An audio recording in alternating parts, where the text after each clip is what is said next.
السلام علیکم، زه ایملیار ساجد یم. تاسو ته ښه راغلاست وایم. دا د جاوا سکرپټ د کلاس 23مه ویډیو ده او په دې ویډیو کې به موږ او تاسې فنکشن باندې خبرې کوو. نو ځو مخکې. فنکشن موږ سره څه شی دی او څه لپاره موږ ترې کار اخلو. فرض کړئ که چېرته موږ سره داسې کوډ موجود وي او دغه کوډ موږ بیا هم کړی وي او بیا هم کړی وي. یو خو دا چې موږ سره دغه کوډ چې تاسو ګورئ ډېر زیات دی، بل که چېرته موږ ته څوک ووایي چې په دې کې موږ یو حرف بدلوو او یا هم په دې کې موږ یو لغت بدلوو، نو موږ مجبور یو چې کینو او په دې ټولو کې ګوتې وهو او هر یو کې چینجز راولو، ځکه موږ داسې نشو کولی چې یو کې چینجز راولو په دې نور کې خپل اتومات راشي. موږ مجبور یو که موږ دا خو موږ یو مثال دلته ورکړی، کله چې موږ یو پروګرام جوړوو یا کله چې موږ یو ویب سایټ کې کار کوو، هلته موږ پروجیکټ کړی وي، کېدای شي له دې نه زیات کوډونه وي موږ سره، او چې کله موږ چینجز راولو نو موږ مجبور یو په دې ټولو کې چینجز راولو. د همدې لپاره چې زموږ دغه یو کوډ بار بار تکرار نشي، زموږ کوډ زیات نشي، او کله چې موږ چینجز غواړو په یو کلیک سره وکولو شو هغه چینجز ترسره کړو، نو دلته موږ سره په پروګرامینګ کې راغی فنکشن کې چې کله موږ همدغه کوم کوډ چې موږ لیکلی دا موږ فنکشن طریقې سره ولیکو، نو موږ به دلته یو فنکشن اخلو او دلته به قوسونه ورکو، بیا به موږ د دې باډي شروع کړو، باډي کې دننه به موږ خپل دغه کوډ اچوو. اوس چې کله هم زه غواړم دغه کوډ اکسس کړم یا اکزیکیوټ کړم یا هم رن کړم، نو زه یوازې د فنکشن ته کال کوم. بس د دغه جملې په لیکلو سره د دغه لغت په لیکلو سره به زموږ دغه کوډ رن شي. که بیا هم همدې غوندې رن کول غواړم، نو بیا به هم زه همدغه لیکم، کله چې دا ولیکم بیا به هم موږ سره دا کوډ رن شي، او که بیا هم رن کول غواړم نو بیا به هم ولیکم، نو موږ سره به بیا هم دا کوډ رن شي، او که بیا هم لیکل غواړو نو بیا به هم موږ سره دا رن شي.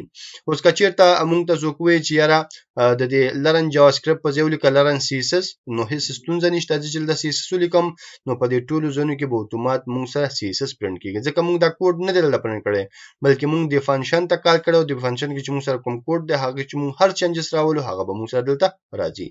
نو په لنډه ډول چې تاسو ته وایم، فنکشن موږ په پروګرامینګ کې د دې له خاطر استعمالوو تر څو زموږ کوډ کم شي، او کوم کوډ چې موږ کړی هغه د بار بار استعمال کړو، چې کله کوم چینجز کول غواړو یا کوم تغییرات راوستل غواړو په اسانۍ سره پکې راولو.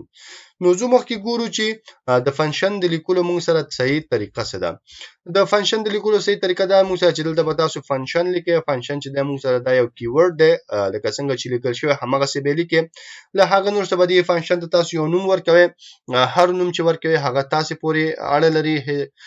د دې چې کوم نوم ورکولو رولز دي یا قوانین دي هغه موږ سره داسې دي لکه موږ چې ویریبل ته نوم ورکوو، دا تاسو د دوی ترمنځ سپیس نشئ ورکولی. کیمل کیس کې لیکلی شئ، د دوی ترمنځ تاسو انډرسکور ورکولی شئ، او دا تاسو کولی شئ په دې طریقې سره ولیکئ. هغه نور څه به تاسو دا قوسونه اچوئ، د دې نور څه بیا به تاسو دا قوسونه واچوئ، دا د دې باډي ده، او دې کې دننه بیا تاسو کولی شئ خپل سټیټمنټ ولیکئ. بیا چې کله هم غواړئ دغه سټیټمنټ تاسو ترلاسه کړئ او یا هم دا رن کړئ، تاسو کولی شئ د دغه فنکشن نوم ولیکئ او د هغه مخ ته دا قوسونه واچوئ. کله دا کار تاسو وکړئ، نو دې له دننه چې هر څه لیکل شوی وي، هر عملیات ترسره شوی هغه به سرته رسیږي. دا ساحه چې موږ سره دا چې کله موږ دا لیکو، نو د دې مطلب دا چې موږ فنکشن ډیکلیئر کړو، یعنی دې ته وایي فنکشن ډیکلریشن. کله هم چې موږ فنکشن اخلو بیا فنکشن نیم اخلو، دا قوسونه اچو، نو مطلب موږ یو فنکشن ډیکلیئر کړی دی. او کله چې موږ دلته فنکشن نوم لیکو قوسونه اچو، نو مطلب چې کالینګ ا فنکشن، یعنی موږ دغه فنکشن ته کال کړی دی. کله چې موږ فنکشن ته کار وکړو، فنکشن کې دننه چې کوم سټیټمنټ وي هغه موږ سره رن کیږي. نو ځو ایډیټر ته او عملاً ګورو چې د دې نه موږ څنګه کار اخیستلی شو. نو لکه څنګه چې تاسو ګورئ، یو ځل بیا هم زه خپل ایډیټر کې یم. د ایچ ټي ایم ایل موږ سره بیسیک کوډ دی، باډي نه وروسته مخکې موږ سره د سکرپټ ټیګ دی، په دې کې به موږ خپل جاوا سکرپټ کوډ کوو. نو زه راځم د فنکشن د لیکلو، لکه څنګه چې تاسو ته ما ووي فنکشن به لیکئ، دا موږ سره کیورډ دی، له هغه څخه به فاصله ورکړئ، خپل فنکشن ته به تاسې یو نوم ورکړئ. مثال زه دې ته نوم ورکوم ټیسټ. د هغه نه علاوه بیا به تاسې قوسونه اچوئ، قوسونه وروسته بیا به تاسو د دې باډي سټارټ کوئ. اوس دې باډي کې چې تاسې هر څه ولیکئ، دا به ستاسې هغه کوډ وي. مثال ورته ورکوم چې ډاکومنټ ډاټ رایټ او دې کې لیکم هلو ورلډ. دا ما ولیکو سیف. اوس چې کله زه راشم براوزر ته خپله پاڼه ریلوډ کړم، نو دلته موږ سره هیڅ هم نه رن کېږي. ولې نه رن کېږي؟ ځکه موږ یوازې فنکشن ډیکلیئر کړی دی، دې ته موږ کال نه دی کړی. تر څو چې موږ فنکشن ته کال نه وي کړی، هغه موږ سره څه نشو کوي، یا د هغه دننه چې موږ سره کوم کوډ وي هغه موږ سره نشو کیږي او یا هم نه رن کیږي. نو د دې لپاره چې دا فنکشن موږ سره کار وکړي او د کې دنه چې کوم لیکل شوی هغه رن شي، د هغه لپاره راځو د فنکشن نوم لیکل نو وروسته ورته قوسونه چې واخلي کې سیمیکالن لګو سیو او چې کله زرا شم ریلود نو تاسو ګورئ چې کوم ټیکسټ مونږ لیکل او هغه مونږ سره پرنٹ شو. اوس کله دا ټیکسټ ز بیا هم غواړم پرنٹ کوم نو یو ځل بیا هم راځم ټیکسټ لیکم، ټیکسټ لیکلو نو وروسته قوسونه چوم او دلته قوسونه چول نو وروسته اخره کې سیمیکالن لګو سیو او چې کله راشو ریلود کلیک کړو نو تاسو ګورئ هغه کوډ زموږ بیا ایگزیکیوټ شو او دلته مونږ سره بیا هم هغه ټیکسټ پرنٹ شو.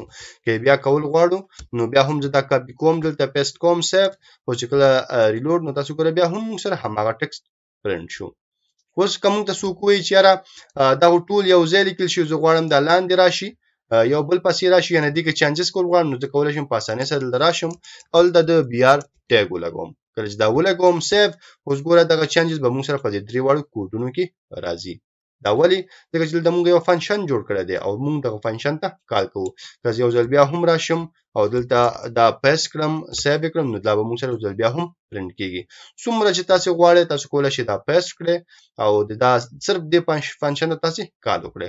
د فنکشن دغه ساحه تاسو کاپی کړئ دا به موږ سره د کالینګ لپاره وي دلته پیس کړئ اخره کې سیم کالن ور لواچو سیو کړئ تاسو سره چې کوم کوډ دلته لیکل هغه به تاسو سره ایگزیکیوټ شي. نو ګوره زموږ څونه وخت بچت شو او موږ څونه په اسانه سره وکولای شو او کار تر سره کړو. د دوه ترمنځ موږ کولای شو نور کوډ هم کو زه راځم ورته لیکم چې کله موږ سره یو ځل دا فنکشن کال شو د دې نور څه بلته موږ سره دا کوډ رن کا نو زه لیکم چې ډاکومنٹ ډاټ رائټ او د لیکم ټیکسټ اوټ اف فنکشن سیو او چې کله زرا شم ریلود نو تاسو ګورئ موږ سره هغه ټیکسټ هم دلته پرنٹ شو. دا ګوره دا موږ سره هغه ټیکسټ دی چې د فنکشن نه د دې فنکشن نه وروسته پرنٹ شو. همدا ډول دلته لیکل کوم دا زو ډاکومنٹ ډاټ رائټ او دلته لیکم چې سیکنډ ټیسټ سیمیکالن اچو سیو او چې کله راشو ریلود نو ګوره هغه هم دلته موږ سره پرنٹ شو. یعنی فنکشن موږ سره ډیر زیات ګټور دی. همدا ډول یو بل اگزامپل کو د جمع لپاره مثال که زه غواړم یو عملیه تر سره کړم نو زه راځم دلته لیکم فنکشن اخلم فنکشن لیکل نو زه راځم دلته نوم ورکوم مثال سم او قوسه چوم باډي شروع کوم ورته لیکم چې ډاکومنٹ او یا دا دلته ډاکومنٹ په ځای الرټ لیکو او دلته ورته وایم چې الرټ کې شل جمع 50 سیمیکالن اچو او لاګنو سره راځو د فنکشن ته کال کوو. فنکشن ته کال کولو لپاره موږ د فنکشن نیم لیکو سم او اخر کې قوسونه اچو سیو او چې کله راشو ریلود نو تاسو ګوره موږ سره هغه الرټ باکس اوپن شو په هغه کې موږ سره د دې جمع راغله. نو موږ کولای شو فنکشن نه په دغه طریقې سره کار واخلو. په دې هیله چې پر موضوع پوه شوي اوسئ که بیا هم څه پوښتنه وي څه غوښتنه وي تاسو کولای شئ ماله کمنټ پرېږدئ. تر بیا چې زه راځم تاسو په خدای سپارم ما په دعاګانو کې یاد ساتئ. د خدای په امان.